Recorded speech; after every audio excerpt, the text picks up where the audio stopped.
Out in another evening stalking rabbits, and just as I come up to this gate I notice a rabbit in the freshly cut silage field.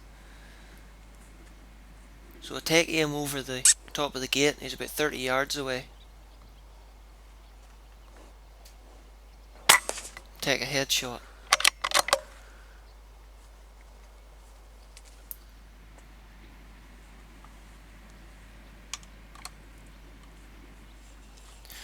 Now I've noticed this rabbit. I'm only into the field to lift the one I just shot, and when I turned around and seen another one, he's about 15 yards away. And I take him from a kneeling position in the head.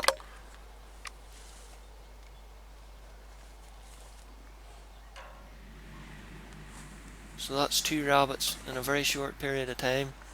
And I can see further down the field there's more rabbits out, so I decide to leave the 2 I've just shot and see if I can get a wee bit closer to any of the rest of them. This is the next field. It's a lot grassier here and it's quite wet. I've noticed this rabbit in the distance. Though he's lying flat with his ears pinned against his back, he knows I'm there, so I'm just going to take it slowly and easily and get a few yards closer before trying to take the shot.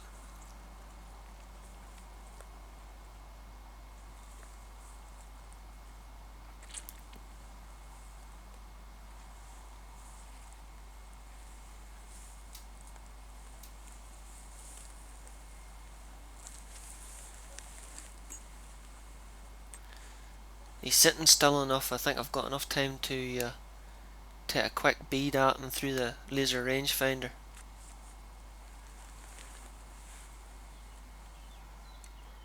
And when I finally get an opportunity looking through him at the scope, I realise there's a second rabbit to the right.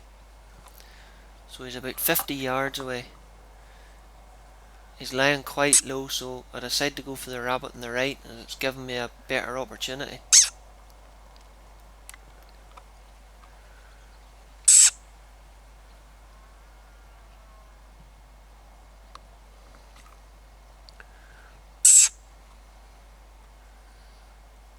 I'll have to be patient, waiting for that shot, clear shot at his head.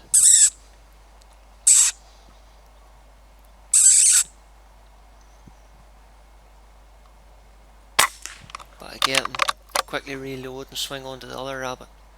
He's lying very low in the grass, but I can just about see his eyeball.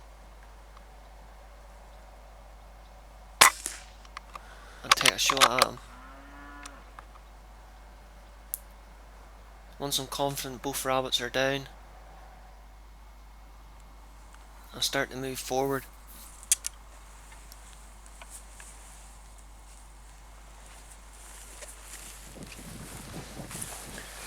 This is the second rabbit shot. Pellet hit him straight through the eye and out the other side.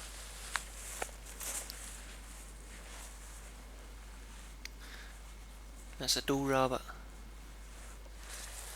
This is the first one.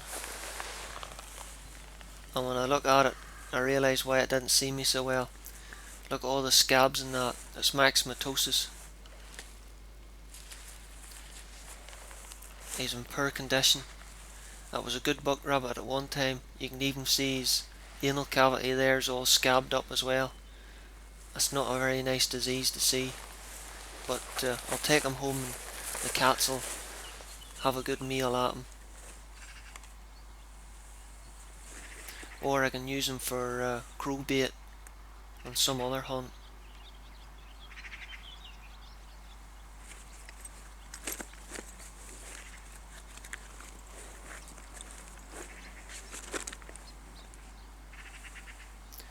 I'll give him a wee squeeze, get rid of any excess fluids. Helps keep the game bag cleaner.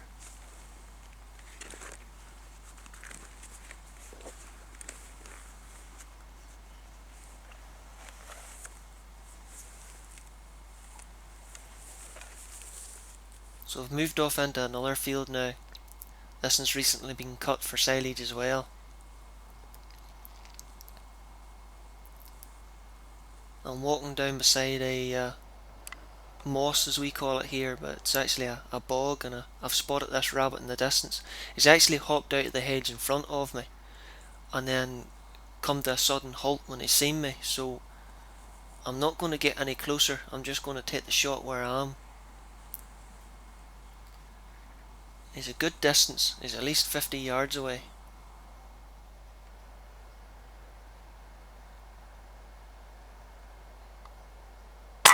And I drop him cleanly.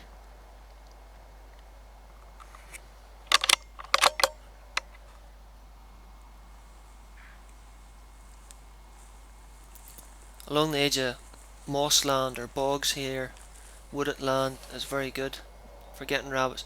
You can see the wee impressions in the grass there where they've been coming from the wood through the long grass into the silage field. It'd make a good place to sit and wait for them some evening.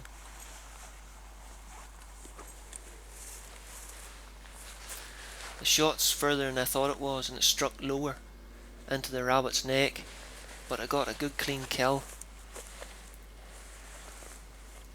It's a doe rabbit.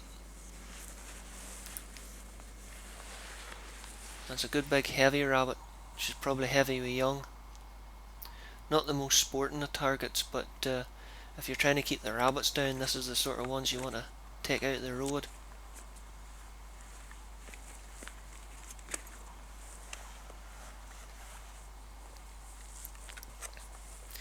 Now I know I had a black rabbit on one of my other videos. Well, this is almost a white rabbit. I've seen these once or twice in different farms.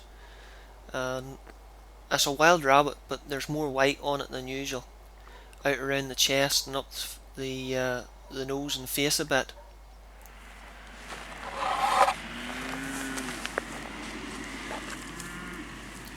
So I'll go back to where I shot the first two rabbits. Decide to lift them before it gets too dark.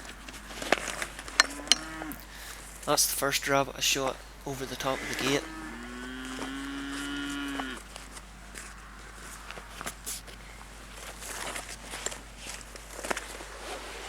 And this is the second one.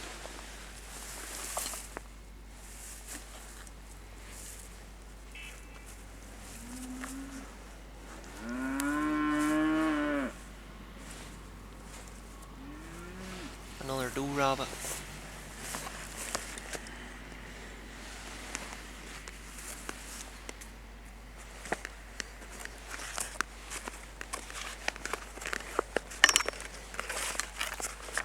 And stuffing them in the bag, which is a wee bit difficult when you're only using one hand.